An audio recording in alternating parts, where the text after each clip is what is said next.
수사권 없는 위법 수사, 영장 쇼핑, 딱풀 공문, 불법 체포, 영장 기각 은폐, 공수처가 그동안 해온 일들을 보십시오. 앞으로 수사받으실 텐데 수사에 성실하게 임하시기 바랍니다. 다시 한번 말씀드립니다. 공수처장님, 네. 22대 국회 개헌한 이래 제가 공수처장께 꾸준히 고언을 드렸습니다. 국정감사 할 때는 그간 공수처가 비용은 많이 드는데 수사 실적은 너무 저조하니까 이제라도 정신 차리지 않으면 기간 존폐가 위험하다, 분발해달라 이런 당부를 드렸고요. 12.3 개헌 이후에 공수처가 내란죄 수사에 관여하려 할 때는 적법한 수사가 아니니까 정치적인 주장에 휩쓸리지 말고 법리를 명확하게 따져보시라 이렇게 말씀을 드렸습니다. 그때마다 처장님께서 공수처법에 따라서 내란죄도 수사할 수 있습니다 이렇게 자신 있게 말씀을 하셨고요. 나아가서 우리 법사위에 나오셔가지고요. 내란 수괴는 영장 없이 즉각 체포할 수 있다 이렇게까지 얘기를 했습니다. 기억하시죠? 네. 이게 지금 신생기관이라서 공수처가요. 입법도 미비한 측면이 있고 수사 경험도 좀 부족하고 선례도 판례도 없으니까 더욱 철저하게 법리를 확인해 보시라 이렇게 말씀을 드렸던 겁니다. 그럼에도 불구하고 공수처는 대통령 체포를 공수처의 생존, 회생, 계기로 삼아서 법 절차와 수사 관례 무시하고 밀어붙였습니다. 그러니까 계속 논란이 이어진 겁니다. 수사권 없는 위법 수사, 영장 쇼핑, 딱풀 공문, 불법 체포, 영장 기각 은폐. 공수처가 그동안 해온 일들을 보십시오. 특히 군사상 비밀을 요하는 장소는 책임자 승낙 없이 압수토는 수색할 수 없다. 형사소송법 제110조, 111조를 정면으로 위반한 겁니다. 그런데 적법 절차처럼 보이려고 경찰 1000명 넘게 동원하고요.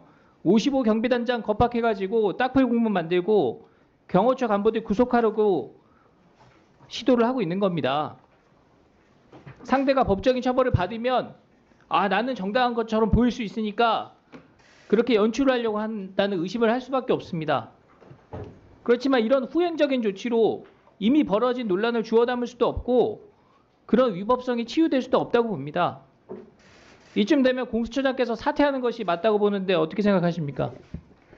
의원님 말씀드리겠습니다. 공수처의 수사권, 그다음에 영장 관할에 대한 부분은 서울중앙법원, 그다음에 서울서부지방법원의 각기 다른 5명의 그 판사님으로부터 관할권이 수사권이 있는 걸 정확히 확인하였습니다. 특히 오늘 법률신문에 그 공개된 25초기 10 서울 거기까지 듣겠습니다. 기존의 주장을 지금 계속 반복하시겠다는 건데요. 내란죄뿐만 아니라 제가 공수처장께 다시 한번 묻습니다. 사퇴하시겠습니까? 지금 전혀 저희들의 그 업무 집행에 적법 절차 위반한 점이 전혀 없습니다. 그러면 나라 전체를 이렇게 혼란스럽게 한 것에 대해서 국민께 사과하겠습니까? 지금 구속 취소와 관련하여 지금 구속 취소 결정과 그다음에 적시 항고가 없었다는 것 관련돼서 물으시는 것 같은데 지금 그 결정문에 의하면 공수처가 그거 여쭤본 거 아니고요. 이런 혼란을 초래한 것에 대해서 국민께 사과할 마음이 있냐고 여쭤봤습니다. 수사권 존부에 대해서는 지금 이번 구속 취소 결정에 대해서는 그만 답변하시죠. 변호인 주장만 나와 있지 그 부분에 국회에서 대해서 거짓말로 국민 우롱하고 거짓말 답변 내고 뭐 수사권에 대해서 잘못됐다 문제가 하니까 있다고 아래 사람들한테 책임 다 떠넘겼어요. 지금도 똑같은 모습을 보이고 있는 겁니다.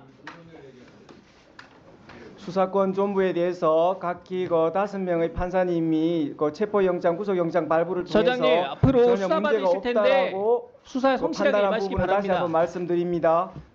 결정문에는 담아내지 못했던 공수처장이 그동안 어떻게 해왔는지에 대해서 한번 볼게요.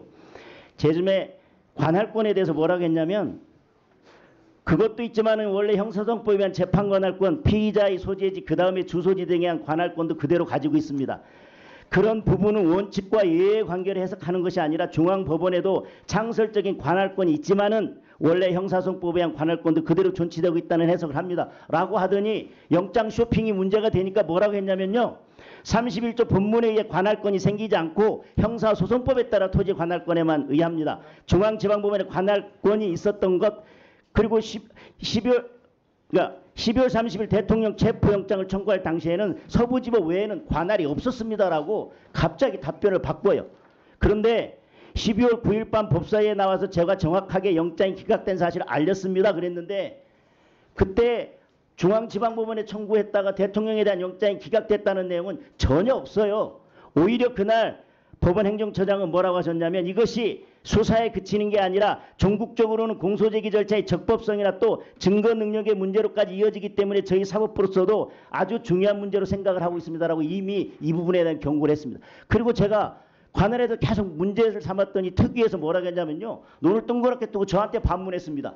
그러면 체포영장 청구 당시에 중앙지방법원에 관할권이 있습니까? 라고 이야기하고 마치 그 당시에는 관할권이 없는 것처럼 됐지만 공범인 김용현 전 국방부 장관에 대해서 이미 체포영장 청구 전에 서울중앙지방법원에 공소 제기됐기 때문에 공범에 대해서 처장님이 해석하는 형사소송의 일반 원칙으로 돌아가고 공수처법이 적용되지 않는다 하더라도 관할은 있었어요. 그러니까 여지껏 계속해서 영장 청구하고 체포영장 청구하면서 영장 쇼핑하고 꼼수를 썼으면서 자꾸 아니라고 하면서 위법한 이런 것들을 계속 해왔기 때문에 저는 그런 부분들이 문제되고 있고요. 형사 재판에서도 문제가 될 것입니다. 하나만 말씀드리겠습니다.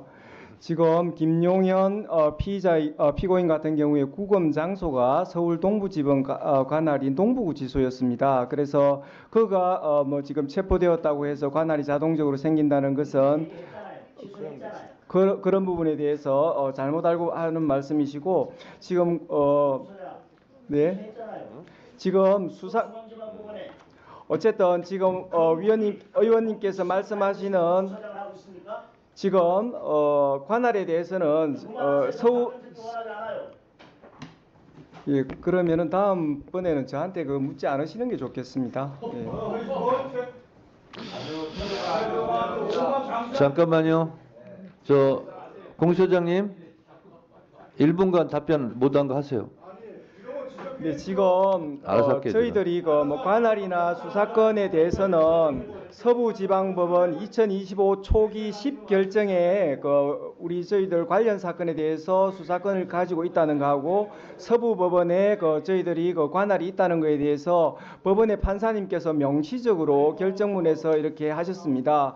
지금 정치 공세 정도는 모르지만 지금 법사위에서 특히 지금 질문하시는 분이 부장판사까지 하셨고 또 법조인이신데 지금 서부법원의 관할을 자꾸 문제 삼는 것 자체가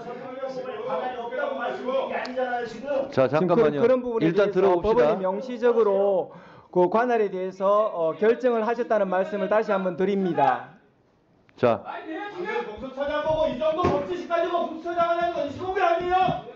또 말씀이 있어요. 자 지금 처장님 이 구속 취소 결정에서도 봤듯이 공수처는 지금 법원에서도 내란죄 수사권이 없다고 이렇게 보고 있어요. 예? 보고 있고 처장님 지금 처장님이 굉장한 잘못을 저지른 게 있어요.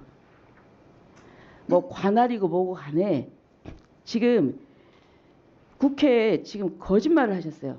첫째 뭐냐 주진우 의원이 그때 질의를 했죠. 그 좀 올려주세요. 주진우 의원이 뭐라고 했느냐면은 윤석열 대통령 사건에 관해서 체포영장 외에 압수수색영장, 통신영장 등을 중앙지방법원에 청구한 적이 없는지 없다고 답변했어요. 1월 15일. 그렇죠? 아니, 의원님, 예, 아니, 제가 그래서 좀 답변할 기회를 주세요. 아니 알아요, 알아요. 그러니까 뭐 그 수사 실무관이 뭘 몰라가지고 체포에만 찍혀서 그런 얘기를 했다. 이제 체포에만 뭐 꽂혀서 그랬다. 얘는 얘기를 하는데 보시죠. 그 첫 번째 그 다음 거 그 첫 번째 이 보세요. 답변에 보면은 2월 25일 날 국조특위에서 이제 이렇게 답변을 하셨어요. 그렇죠? 파견받은 직원이 법률 전문가가 아니기 때문에 체포영장에 대해 주로 묻는 것으로 이해했다. 자, 그런데 또 봅시다. 12월 18일 날 압수수색영장 중앙지방법원에서 발부받은 적 있죠? 12월 16일쯤으로 기억하고 있는데 중앙법원에 청구한 압수수색 영장이 일부 발부된 것 같습니다. 발부됐죠? 예. 근데 왜 발부받은 적이 없다고 그랬어요? 지금 아마 그 전에 지금 어쨌든 말씀드렸듯이 체포 영장을 위주로 말씀드렸고 천만의 말씀이에요. 윤석열 대통령하고 저 문건을 그다음 보세요. 관저 언제 체포 영장이라고 그다음에 많이 윤석열 대통령 씁니까? 대상으로 한 지금 내 질의 시간이니까 압수수색 영장 없었다는 좀 이따 얘기입니다. 답변하세요. 지금 보세요. 12월 18일 날 압수수색 영장이 발부가 됐어요. 거기 뭐가 돼 있냐면은 형사소송법 제110조를 준수하는 것을 조건으로 돼 있어요. 근데 12월 27일 날 이 110조가 제 조건이 성취가 안 됐다고 그래서 경호처가 협조를 안 하니까 집행 실패를 했어요. 근데 왜 주진우 의원 서면 질의에 뻔뻔하게 그런 적 없다고 답변했습니까? 예, 답변할 기회를 주십시오. 거짓말 한 거예요. 이건 최근에 발견이 됐어요. 3월 7일 날 추가로 이제 겨우 그때 확인이 된 건데요. 이렇게 되면 공수처장님 아까 국회를 아주 신성한 국회라고 얘기하셨어요. 그죠? 거짓말 하신 거예요.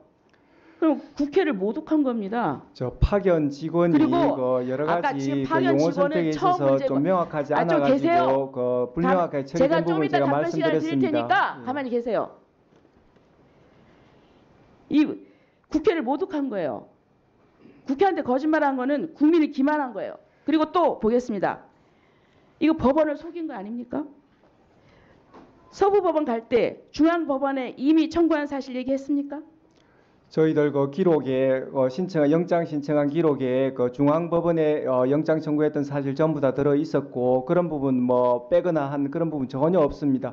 저번에 그런 부분 자, 설명드렸는데 알았어요. 좋아요. 의원님 또 그러면은 반복해서 물으시는 까닭은 법원에다가- 모르겠습니다. 그러면 그 기록에 있는데 왜 그걸 솔직하게 말씀 안 하세요? 그리고 그런 사실 없다고 합니까? 제가 그 기록을 전부 우리가 다 확인할 수는 청구했다는 없잖아요. 그 포함해서 청구했다는 사실을 국회에서 보세요. 말씀드렸습니다. 그렇기 때문에 공수처는 국회한테 거짓말했다. 그리고 국회를 기만하는 것은 국민을 기만하는 것이라고 생각합니다.